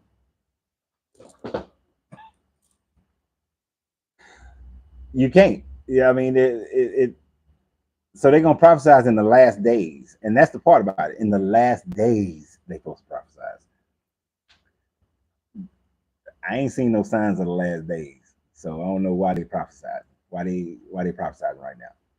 And you know, when I was growing up, I was in I grew up in a Baptist church, in the Kennesaw Baptist Association, and the Kennesaw Baptist Association still holds to this day, as far as I know, that women cannot become pastors or ministers in the Baptist churches in and around Marietta, Georgia, and Kennesaw, Georgia. Right? Because the Baptist church ain't having it. Ain't having that bullshit. Women ain't getting up there preaching. He said, "The hell with that, Debbie." I'm saying. So, even for when it tries to say something, there's a stipulation. Women will prophesy, your daughters will prophesy, but in the last days you will prophesy. You can't do it now. You got to wait. So we need to see some wormwood asteroid coming hitting the planet, all the blood, all the waters on the planet turning into blood. We need to see some what else we got? The rise of the beast. We got to see the mark of the beast. We got to see the statue that's going to be in the temple, and that's going to breathe some fire. And we got to see the beast get injured, like killed, and then come back to life in 3 days. Got to take an injury to the head. Can't be in the chest or the leg. Got to be to the head. We got to see the Euphrates River. We got to see 2/3 of the population got to die. We got to see the Euphrates River dry up, and we got to see the one world religion, the one world government. We got to see all these things first before women can prophesize. Because y'all can't say nothing to the end. Other than that, hush.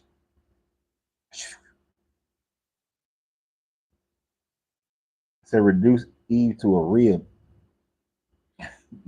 To a rib diminishes women. We didn't say that part of it, but it does reduce women to just you come from the rib of a man. Like you can't exist without a man. Whereas it's a contradiction because in Genesis 1:26 it says it made male and women, men and women, male and female, so them go be fruitful and multiply and replenish the earth. So one version, men and women were made at the same time. Then you get to chapter 2, and all of a sudden she came out of a man's rib. She didn't come out of no man's rib. And do you know that they used to lie? People used to believe that men have one less rib than a woman. People literally believe that, but we got the same number of fucking ribs. We ain't got there's no difference. Some bullshit.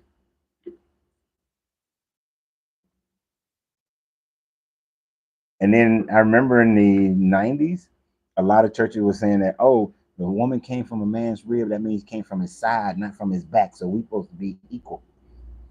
And they was trying to like bring that equality through that.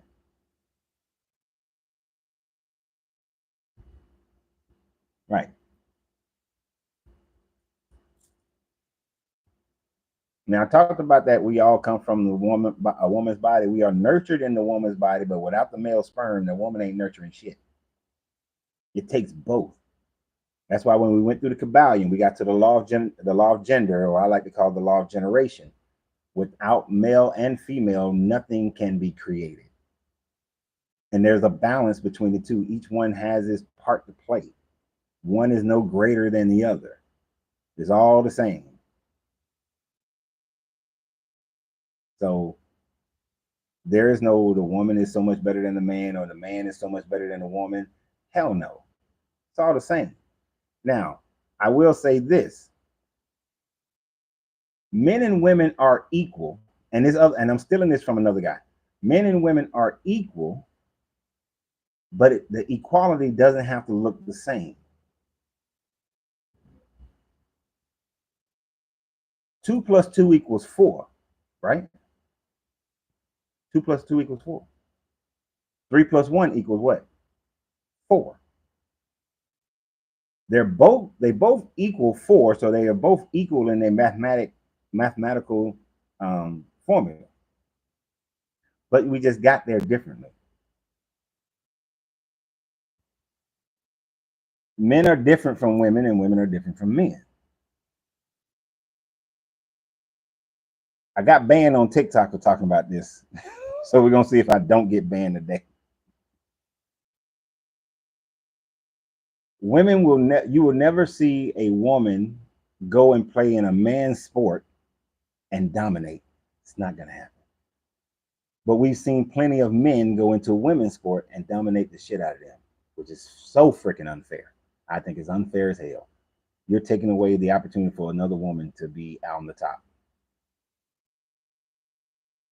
Right, it takes both the brick and the mortar to build a home. So we are equal, but we are different. When it comes to certain other things, look, you see those men who are going through, who put the little things on them to simulate childbirth, they be falling out. Our pain receptors are different than y'all pain receptors.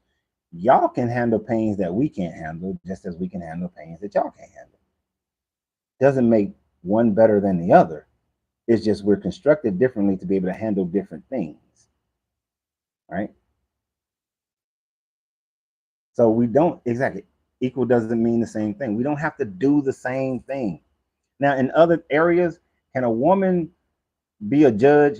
Yes. Can a man be a judge? Yes. Can a woman be a president? Yes. Can a man be a president? Can a woman build a Fortune 500 company? Yes.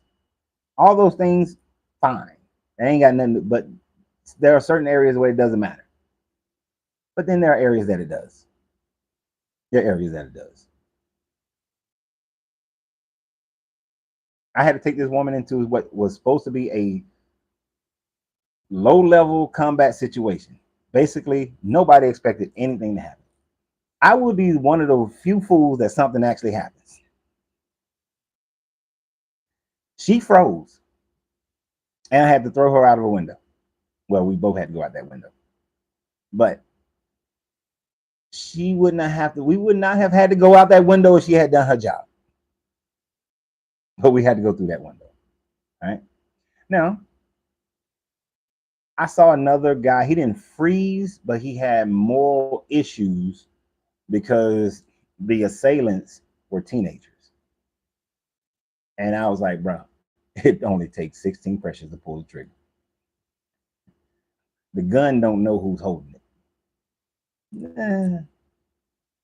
It's a you you know you're gonna feel some way, but I'm not gonna let my feelings get me killed. You understand what I'm saying? So I had a dude who had moral dilemma in that instance.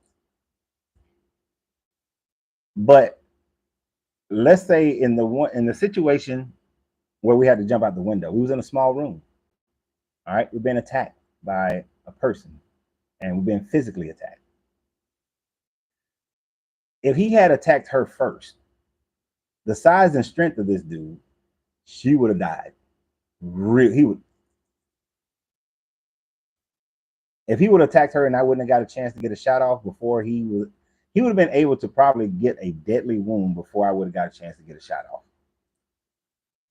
But luckily, thankfully, he attacked me first because I went into the room first. And then, you know, she had plenty of time to take the shot. Plenty of time. I got 2 cuts and I got 2 wounds on my body to prove it that she had plenty of time.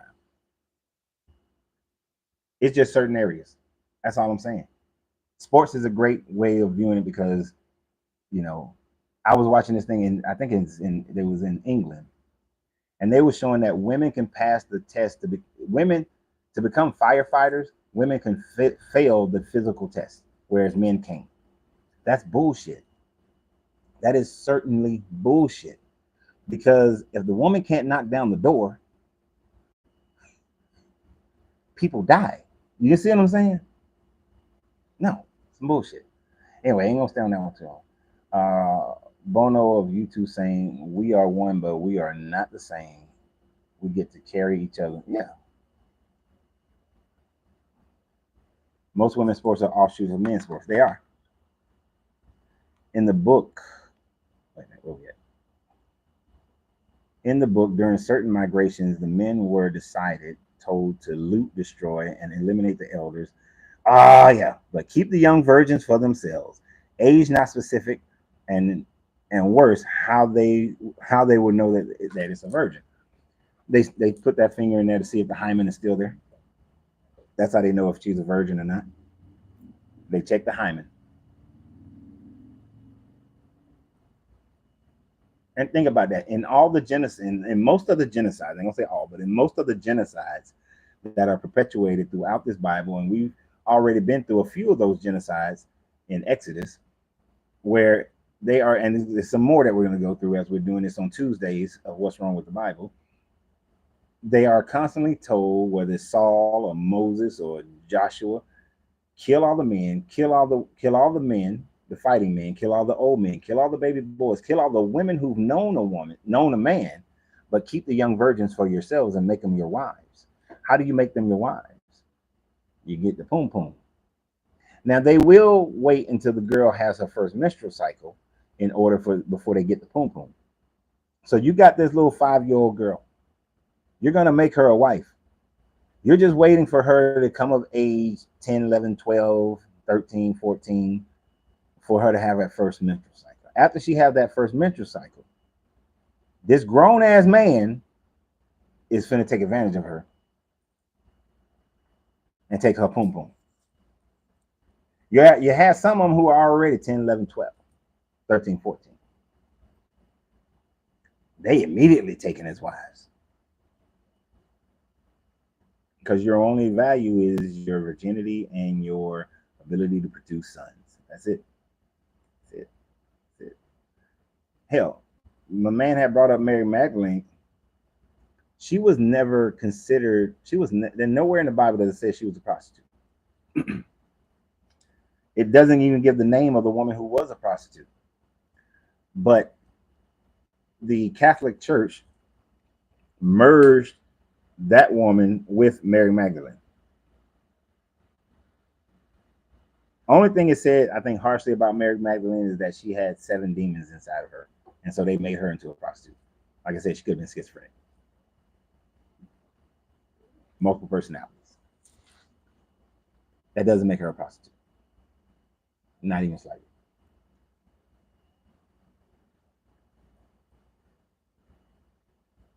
And when they count people, do you know that they don't even count the women? Like in Exodus, when they say how many people left Egypt, they count the number of fighting men of age between like 18 and 40 or something like that.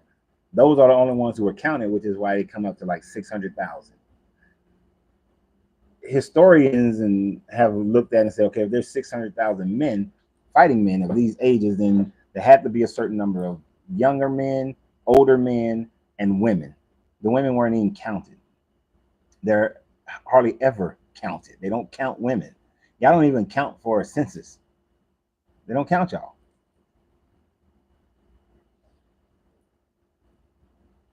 Y'all are never priests. Only the sons of Aaron can be priests, and that's in perpetuity. Only the sons of Aaron. No daughters, just sons. Just sons. That's it. This book does not care about women. It doesn't. And y'all need to let it go. The only reason Mary was named because she was going to be infiltrated, sexually abused by the Holy Spirit. That's the only reason Mary was named. After that, you don't really hear much about Mary. She go to fuss at Jesus. Jesus like, I'm doing my Father's work. And then she just follow him around. You don't hear nothing about her. She don't do nothing else. She don't do much of nothing but follow him around.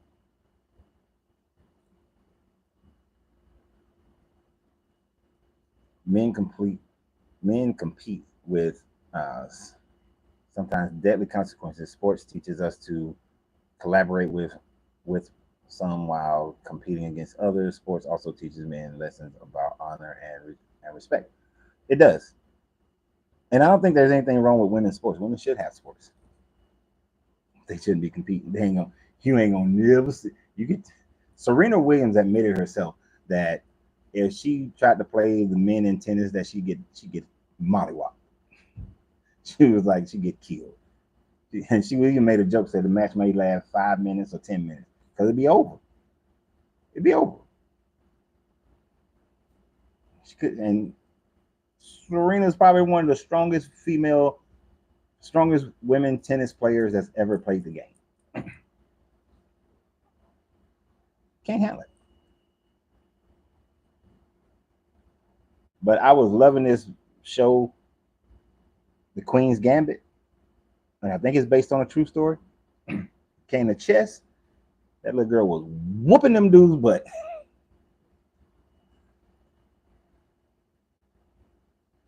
So you agree, and that's why it takes thousands of years to get women the rights they have now. Hatred in the name of Christianity. Yeah, and it is Christianity, and not just Christianity. To be honest, all these religions, for the most religions, have always put women as a second or third class citizen, right? Now the Nubian Kemetic society, you had priests and priestesses, and you had women who were inheriting, who can have inheritance, and they can own land and things of that nature. But in Islam, women are treated like trash. Still to this day, there are still certain variations of Islam that has that problem. That's why these women in Iran are talking about, we ain't wearing this. What is the hadith? They're not wearing this shit. Christianity certainly, Judaism certainly, Buddhist men are only Buddhism, Jainism.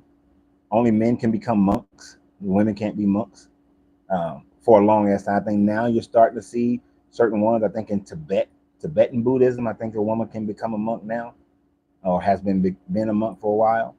But there are certain sects of Buddhism where women, I think the majority of Buddhism, the women can't become the spiritual leaders. Only a few.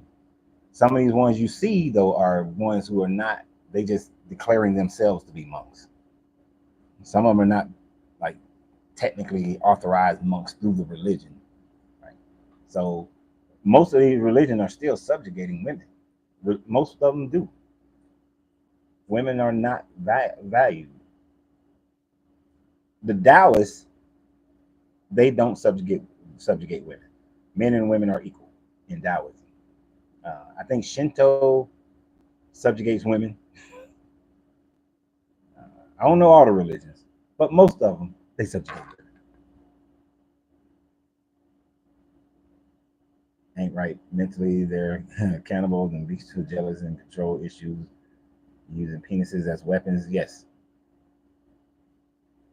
and they do. The penis is a weapon. They use it as a weapon, and it's all. And a lot of it is because men are physically stronger than women, so they feel like they can dominate a woman. What can she do? Can she kill us in battle?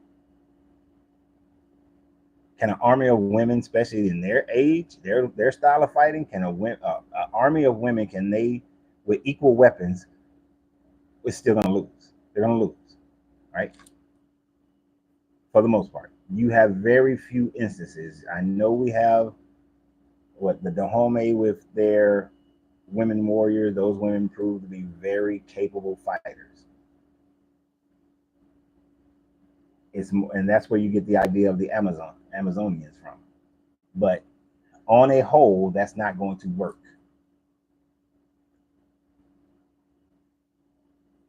These women were a special force. They was like the Green Berets, the SEALs, the Force Recon. They were like that, specially trained.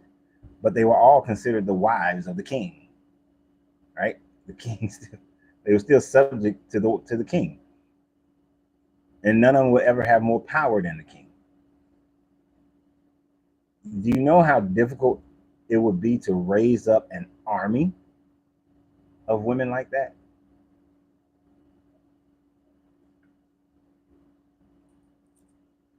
The ratio is not going to work. It's just not going to work. And I'm not saying that as a negative towards women. It's just the reality of things. But that doesn't mean that women should be treated unfairly or unequal. Now, I do think women live has messed up a lot of people's minds. Y'all lost a lot with women's lib, especially the black women. Black women back in the 70s jumped on them white women, them Caucasian women's team. Them Caucasian women got what they wanted, and they forgot all about the sisters. I saw a sister the other day talking about some women we all need to unite. They're gonna do you like they did in the 70s. They're gonna get what they want and they're gonna drop you. It's just like the alphabet people right now. Oh, when it's a national thing, they want all the black people to join up with them. But when they get all their stuff, they don't go support the black people. That's why I don't understand why black people support that group unless you're part of that group. And even if you're part of that group, I still wouldn't trust them because they get what they want and they forget about you. Yeah, no, they don't stand a chance today. But they forget about you. So all that women's lib stuff, y'all better have black women's lib. Better have black women's lib. Don't be joining with them. Caucasians gonna trick your ass. The black LGBT, y'all better do y'all own thing. Stop trusting them people. They drop y'all like a bad habit when it comes to situations that pertain to y'all individually.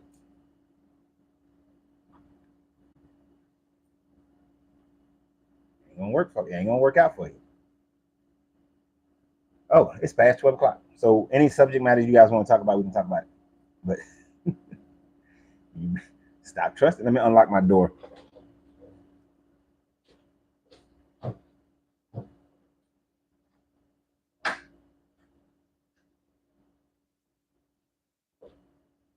You know, this UPS truck, he about to come in this parking lot one more again. I think he might be looking for me because I am looking for a box of cigars. Let me let him get in the parking lot. Where he going? Nope, he going way the hell over there. Okay. But yeah, these I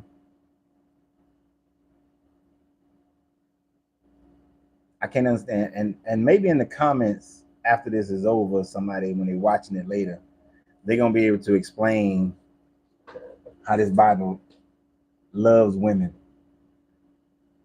but it doesn't. It just I don't think there's nowhere near enough evidence that if it was presented in court in any country that you would win.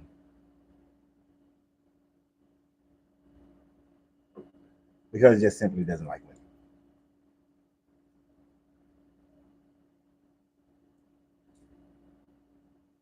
Like John's mother, she's only mentioned what, just in the beginning, the fact that she's pregnant and the fact that she has a baby. That's it. She had John.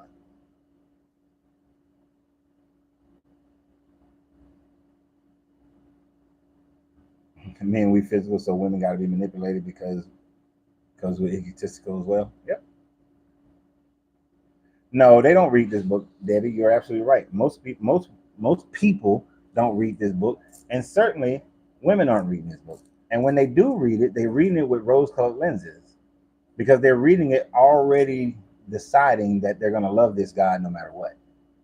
So it doesn't matter. They're going to love this deity. Not only did Sarah get pimped out twice by her husband, not only did Sarah was the one who didn't, they show Sarah as not having faith in, oh, I'm having this baby. But then even when Abraham went and took Isaac to go kill him, Sarah ain't had nothing to do with it. They left her out of the whole story. She ain't got nothing to do with that. Because they know Sarah would have been like, what? It took me 80 years to have a child, and you finna do what?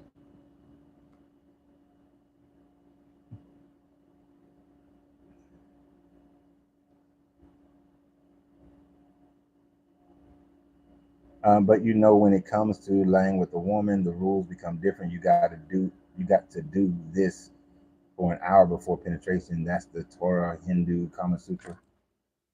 Man, most people don't do that. Most people don't know how to truly make love to a woman. I literally have talked to guys who's come in here and they like, you better hurry up and get hugged because I'm gonna get mine. I ain't worried about her getting hugged. I'm just gonna get mine. Like, bruh, like foreplay is essential. I know what you talking about. But yeah, a lot of dudes don't care. A lot of dudes don't care. They out for themselves. And that's a societal issue. I tell dudes all the time, you need to learn the Karma Sutra. Well, you need to learn Tantra, Karma Sutra, and you need to learn how to become a toy master. If you're not, you are doing a disservice to whatever woman you with.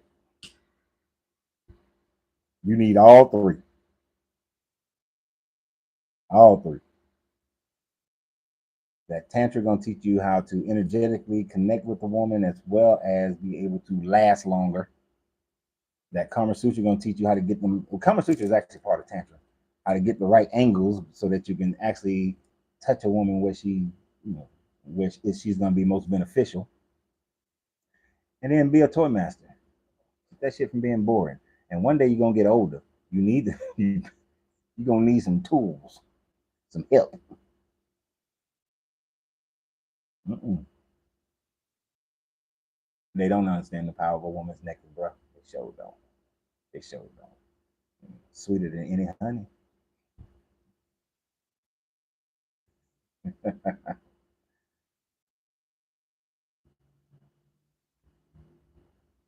Learn how to find your peace spot without in going in your butthole.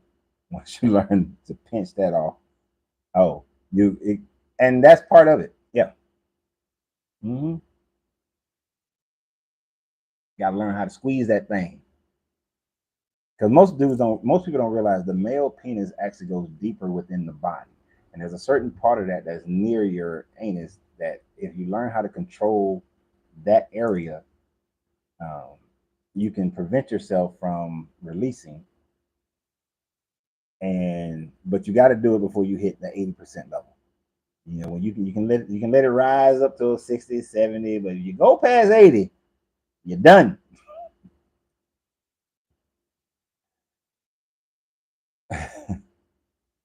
How they say a good man's hard to find for a woman, a hard man, a hard man's good to find. What? How they say a good man's hard to find for a woman, a hard man's good. I don't understand that last part, but I'm gonna do a reaction video to this guy who really breaks down that women, it's hard to find a good man. I'm gonna do a reaction video to his thing uh, later on today. So I ain't gonna say nothing about that until I want to do that video first, and then we can do a live conversation about that. Sometimes I like to put stuff out first like that before we actually have a long discussion about it. That way we kind of prep for it. But yeah, these some dudes are selfish as hell. If she doesn't get hers, someone else will soon be getting yours. Yeah, you're right about that one. In today's world, back in the day, a dude could get away with that. My grandfather's day and earlier, you can get away with that. You can't get away with that no more. If you ain't what I don't know how old some of y'all are, but if you ain't like Eddie Murphy said, making her say woo, woo, woo, woo, she gonna go find somebody who gonna make her say woo, woo. And a hard man is good. Oh, I see what you're saying. A hard man is good to find.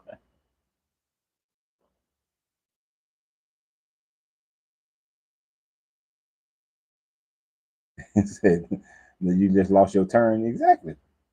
Exactly. Women ain't putting up with that bullshit. See, men used to be able to control women by finances. You see, and children.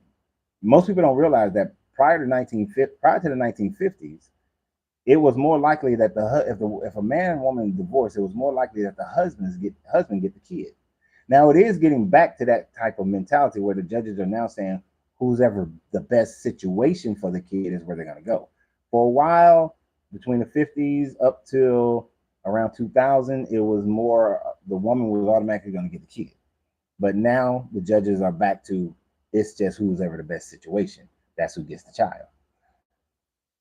But men used to hold women by finances because, one, there was no such thing as a man could rape his wife. You couldn't. That didn't exist. There was also men could beat their wives, and there was no spousal abuse things. So physically, they controlled them as well. But financially, because women couldn't get the pay gap was huge, much bigger back then than it is now. And then getting divorced was like wearing a scarlet letter for women. So women took a lot of shit from men because financially they be poor, they might be without their children. They had very little rights. So women did need to gain a lot of those rights. And they have, and they're still behind on the pay curve. Uh, but it's nowhere near as bad anymore. So therefore, women now you got to earn that woman.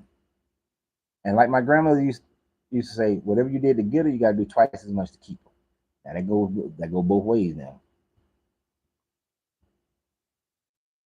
They go both ways. This, these women who come to this lounge gonna try to tell me last Friday that I'm two handfuls. I really wasn't trying to say I'm difficult to deal with. They were just saying I'm two handfuls. I ain't two handfuls. I just have standards. That's all. Yeah, if you can't maintain them standards, bye. But I think the same way. If I cannot maintain and grow in Angelina's standards, then she should tell me to kick rocks. She should be like, look, bro, and I gave you time. You ain't acting right. You got to go. Right? Let's. And if I don't, I can't blame nobody. I can't be mad at her. I got, you know what? I didn't maintain your standard. You told me what your standards were, and I ain't maintained. So I understand what you say, Donald. Also, when people read the Bible, we were taught to move through it based on subject matter with the pastors and the ministers. Right. They just teach you subject matters, and they teach you the same subject matters all year. You know, a pastor is going to have 52 weeks, 52 sermons. Many of those sermons are the same. Well, he has the opportunity of 52 sermons, but he's only teaching really about 5 or 6 different subjects. He's not really teaching this book because he can't teach all this stuff. One of the articles, one of the article ones I tried to do was off of child support. The judge takes the money that's reimbursed and put it in their retirement fund. Oh, that's messed up. That judge needs to go to jail.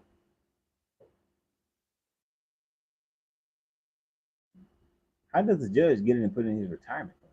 I mean, I don't know how it works in every state. I know in Georgia the judge don't even touch it, but I'd be mad that little $2.75 that they take. I'd be mad about that. Like, nope.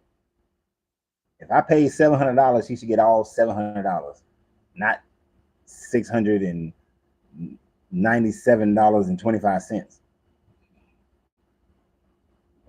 That could be that pissing me off every time I see send the payment. So that's some old bullshit. The state shouldn't get nothing. It should all go where it's supposed to go. I did see something. I'm not sure. Don't take my word for it. Go research it. But somebody was posted this video where they were saying that the Supreme Court has declared child support to be illegal, to be unconstitutional.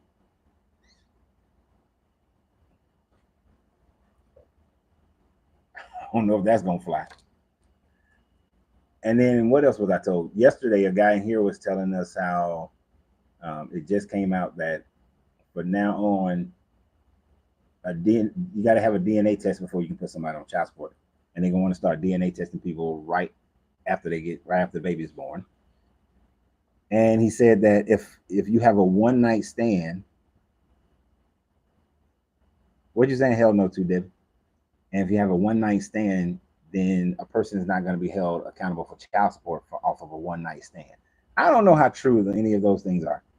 I have not researched any of them, but the one night stand one, we went in on that one. We was like, how the hell are you gonna prove that one? We went through the different variations of being able to prove and disprove if it's a one night stand with the person, and all the different ways somebody can like use that to their advantage. You know, you talking to a girl, y'all had some sex and everything. Maybe y'all had a couple times, but I'm constantly putting in text. Look, we are not in a relationship. I do not want to be in a relationship. We just, F buddies. That's it. That's all we doing. But then the person like, I really love you. I just love this relationship that we were in. And the person doesn't respond against that. Oh, she got you. Oh, he got you. They got you.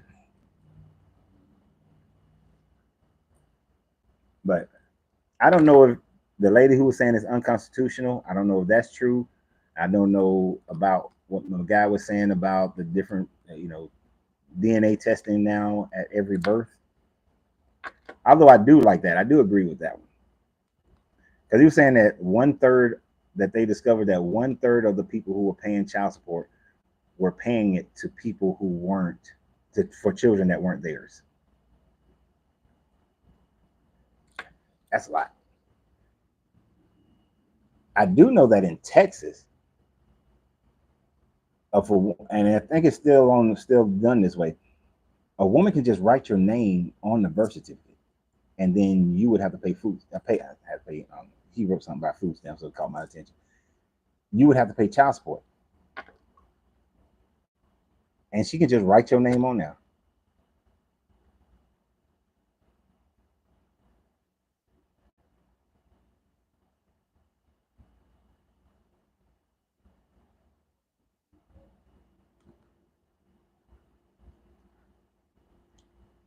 Now, I can imagine that this process is done, Samuel, as far as their usage of food stamps and father's reimbursed. You use the term all. I don't use the term all because you're not going to be able to, you got to be able to prove that every judge does this in order for that all to stand. I don't, somebody asked me yesterday, what are some of my pet peeves? And I talked about the fact that finite terms is one of my pet peeves. But I can imagine that some judges are using this system to put money into their own pockets. But all, I can't say all, but I see your point though. I see what you're saying. Let me see something.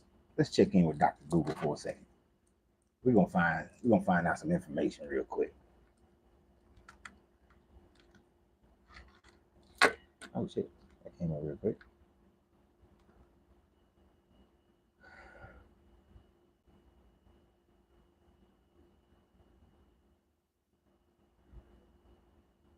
Did the Supreme Court rule that the Supreme Court child support is unconstitutional because it violates the separation of powers required by the state and the U.S. Constitution.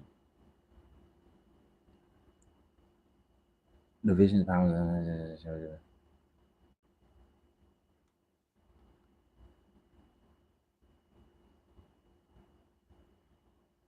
But this is childsupporteducation.com. This is not. All right.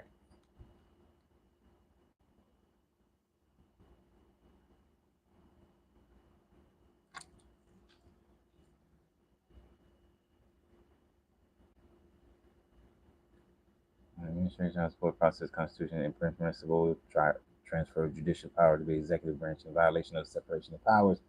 So it reads that the power of the three branches may be shared. And this looks like it is declared unconstitutional in Minnesota.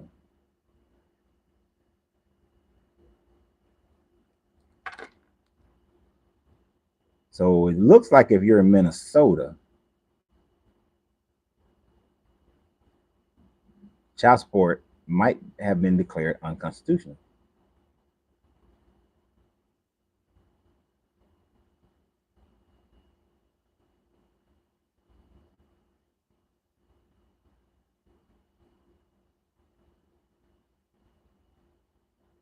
Hmm.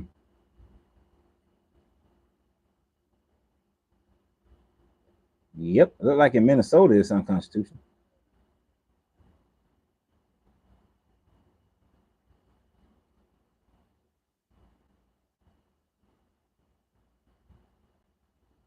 Huh.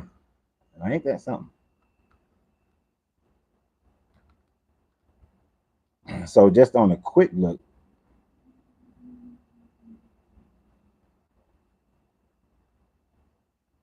what state you're in? Texas, right, Debbie?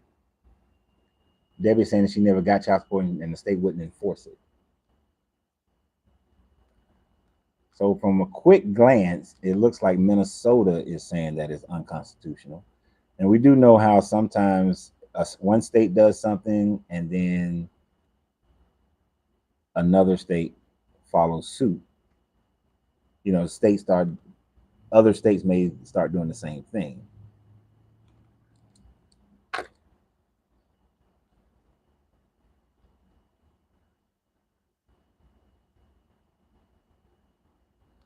Hold on, hold on. Georgia Department of Human Resources versus Sweat, 2003.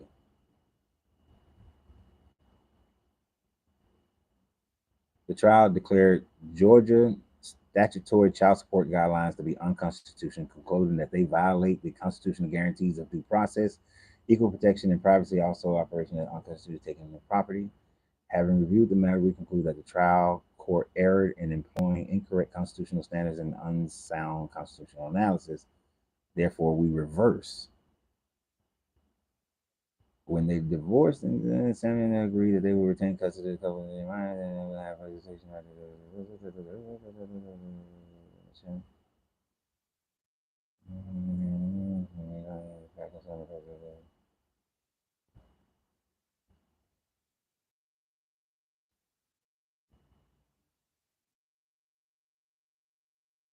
It looks like it was deemed unconstitutional in Georgia to then slap back home.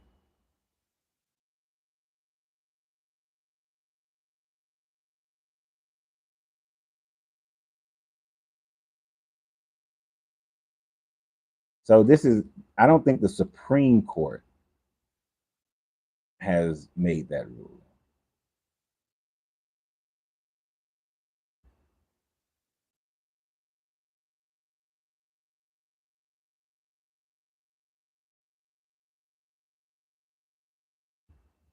Huh. I'm gonna do some more research into that one. That would be an interesting topic of conversation if it was. I know y'all not said some stuff, but I was trying to. Right, yeah, you're in Texas. I thought so. It means that it's not like they would turn their bar association in for the wing of the law of organs.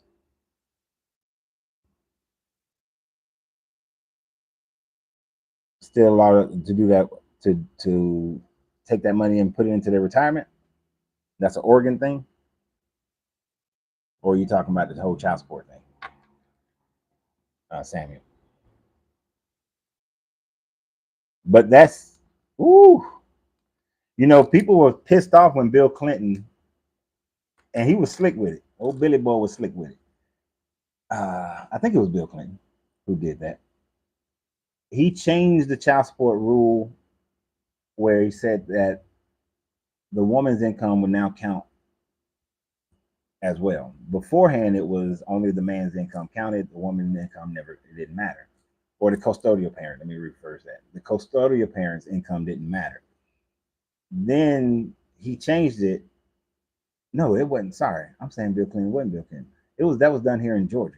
I think it was Governor Barnes changed it where the custodial parent's income counts. And whew, boy, when I tell you people are pissed,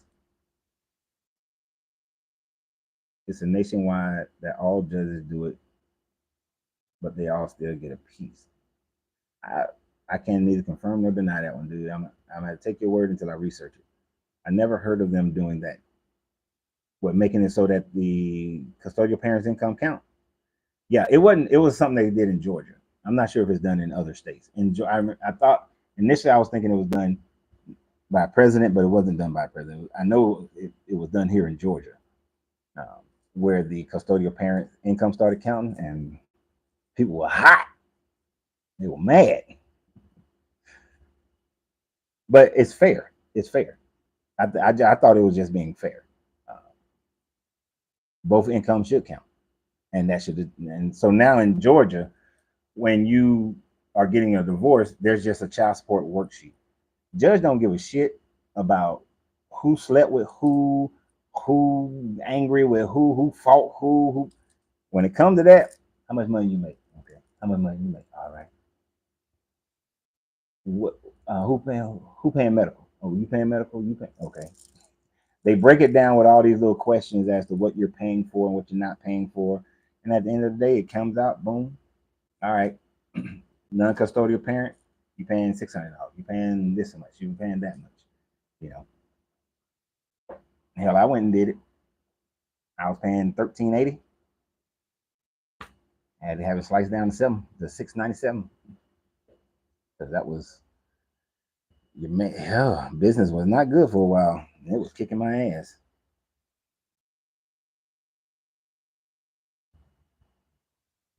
I do Article Ones. I got to go to the Capitol under divine representation, and then do a federal check and the checks and balances with the branches of government, and we look for incomplete incompetence and policy violations of law. Oh, cool.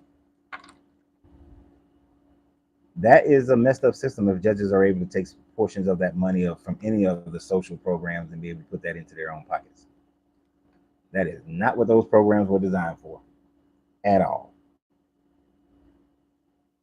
So yeah, but we're getting ready to come up against it.